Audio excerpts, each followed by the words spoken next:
শেখ, আপনি আত্মীয়তার বেশ কিছু পয়েন্ট বলেছেন। যদি বলতেন আত্মীয়তার বড় একটি ক্ষেত্র, বড় একটি জায়গা হচ্ছে নিজের আপন ভাই কিংবা বোন। নিজের ভাই বোনের প্রতি আমাদের দায়িত্ব বা কর্তব্য কি হওয়া উচিত, ইসলাম কি বলে? ধন্যবাদ আপনাকে। শুনুন, ভাই এবং বোন এটা কিন্তু একই মায়ের উদরে একই বাবার থেকে এসছে।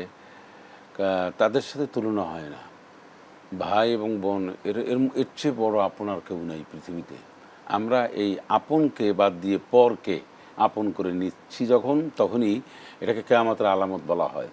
এবং সমাজে বিশৃঙ্খলা ও অশান্তি, পরিবারের মধ্যে অশান্তি সৃষ্টির যতগুলি কারণ আপনি দেখবেন, এর মধ্যে অন্যতম একটি কারণ হচ্ছে ভাই বোনকে প্রাধান্য না দিয়ে যখন অন্যকে প্রাধান্য দেওয়া হয়। যেমন একজন মানুষ, তার ক্ষমতা রয়েছে, ব্যবসা হতে পারে, রাজনৈতিক ব্যক্তি হতে পারে, একজন বড় চাকরিজীবী হতে পারে। আমরা এই মিডিয়ার কল্যাণে অতীতে এবং বর্তমানে আমরা অনেক সময় দেখেছি যে তার ব্যাপারে যখন দুর্নীতি বা অনেক কিছুর অভিযোগ তুলছে, তখন দেখা যায় যে এনবিআর অথবা অন্য কোনো জায়গার থেকে তার ব্যাংক অ্যাকাউন্ট জব্দ করা হয়, ফ্রিজ করা হয়। এক্ষেত্রে আমরা আরও দেখি যে শুধু তারটা না, তার বউয়েরটা, আবার দেখি তার শালিরটা, তারপর শ্বশুরবাড়ির লোকজনেরটা দেওয়া হয়। এইটা আমরা একেবারে, আমি ওপেন চ্যালেঞ্জ দিতে পারি, ম্যাক্সিমাম ক্ষেত্রে এই তথ্যগুলি, নিউজগুলি আমরা পাচ্ছি। কিন্তু কাউকে কিন্তু দেখি না যে অমুক অফিসার, অমুক রাজনৈতিক ব্যক্তি, অরাজনৈতিক ব্যক্তি, বড় ব্যবসায়ী, সে এই করাপ্টেড, বাট তার বাবার অ্যাকাউন্ট, মায়ের অ্যাকাউন্ট জব্দ করা হয়েছে, ফ্রিজ করা হয়েছে। এটা কিন্তু আমরা দেখি না। কারণ ওই ভদ্রলোক যারা এই কাজগুলি করেছেন, যারা এই দুর্নীতি করেছেন, যারা সুদ খেয়েছেন, ঘুষ খেয়েছেন, তারা কিন্তু সব ম্যাক্সিমাম শ্বশুরবাড়ির দিক থেকে পাচার করেছেন। তাদেরকেই দিয়েছেন, বউকে দিয়েছেন।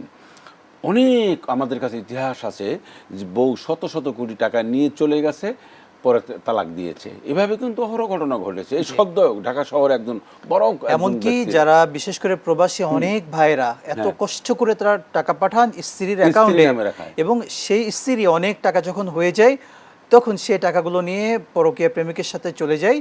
এই দিকে সেই বেচারি এসে অসহায় হয়ে যায়। বাবা মাকে টাকা পাঠিয়েছেন বাহির থেকে, বাবা মা খেয়ে ফেলছেন, এরকম দৃষ্টান্ত আপনি খুব কম পাবেন। কারণ বাবা মা কখনো সন্তানের অকল্যাণ চান না। আর ভাই বোনদের যে ব্যাপারটি রয়েছেন সেটা হচ্ছে এটা একটা নিজের ভাইকে সুযোগ না দিয়ে এই শ্বশুরবাড়ি শালাকে সুযোগ দিচ্ছে। আমি কেন বলছি অনেক মানুষের কষ্ট রয়েছে, ব্যথা রয়েছে, বেদনা রয়েছে। ভাই একজন সচিব, ভাই একজন বড় অফিসার, ভাই একজন বড় ব্যবসায়ী, কিন্তু তার ছোট ভাই ভ্যানে তরকারি বিক্রি করে। আমার কাছে দৃষ্টান্ত রয়েছে, সাধারণ কাজ করে, আর সে দুঃখ করে বলেছে যে আমার ভাই চাইলেই আমাকে যে কোনো মুহূর্তে ভালো একটা চাকরি বা ভালো একটা ব্যবসা আমাকে সুযোগ দিতে পারে, কিন্তু আমাকে দেয় না। সব তার আশপাশে যারা রয়েছে, তার অন্য আত্মীয় স্বজন। এইটা আমি শুনতে এইটা আমি প্রত্যক্ষ করতে এটার কষ্টটা আমি আজকের দেশ টিভির এই পর্দায় আমি বলে দিলাম। যেহেতু আমি ইমামদের সাথে বা মুসল্লিদের সাথে আমার একটা বড় একটা কমিউনিকেট রয়েছে, সেহেতু আমি এটার ব্যাপারে একটা আমার অভিজ্ঞতা রয়েছে। তো যাই হোক, এটা ঠিক না। 3 শ্রেণীর মানুষ জান্নাতে যাবে না। 3 শ্রেণীর মানুষ, রাসূলুল্লাহ সাল্লাল্লাহু আলাইহি ওয়াসাল্লাম বলছেন, সালাসাতুল লা ইয়াদখুলুল জান্নাহ, 3 শ্রেণীর মানুষ যাবে না। এর মধ্যে মুদমিনুল খামরে, যারা মদ খায়, আর একটা হচ্ছে অকাতিউর রহমে, যারা আত্মীয় স্বজনের বন্ধনকে ছিন্ন করে, আত্মীয় স্বজনের সাথে যারা সম্পর্ক রাখে না। আর একটা হচ্ছে অমুসাদ্দিকুন বিসসিহর, মানে যারা সেহরে বিশ্বাস করে, জাদুটোনা বলে না, এই জাদুটোনা সব দেখবেন। এও আবার মানে শ্বশুরবাড়ির লোকজন আবার একটু বেশি করে। সব দিক থেকে আপনি দেখবেন ভাই বোনরা করে, এক ভাই আরেক ভাইকে দেখতে পারে না, তারপরে ভাইয়ের সাথে ভাই মিল এটা দেখতে পারে না, অমুকের সাথে অমুক মিল দেখতে পারে না। এই যে সেহর, জাদুটোনা যারা করে, এই যারা বিশ্বাস করে, এই কাজটি যারা করে, তারা নিঃসন্দেহে জান্নাতে যেতে পারবে না। বিশ্বনবী মুহাম্মদ রাসূল সাল্লাল্লাহু আলাইহি সাল্লাম পরিষ্কার করে ঘোষণা করেছেন। সুতরাং 3 শ্রেণীর মানুষ কারা?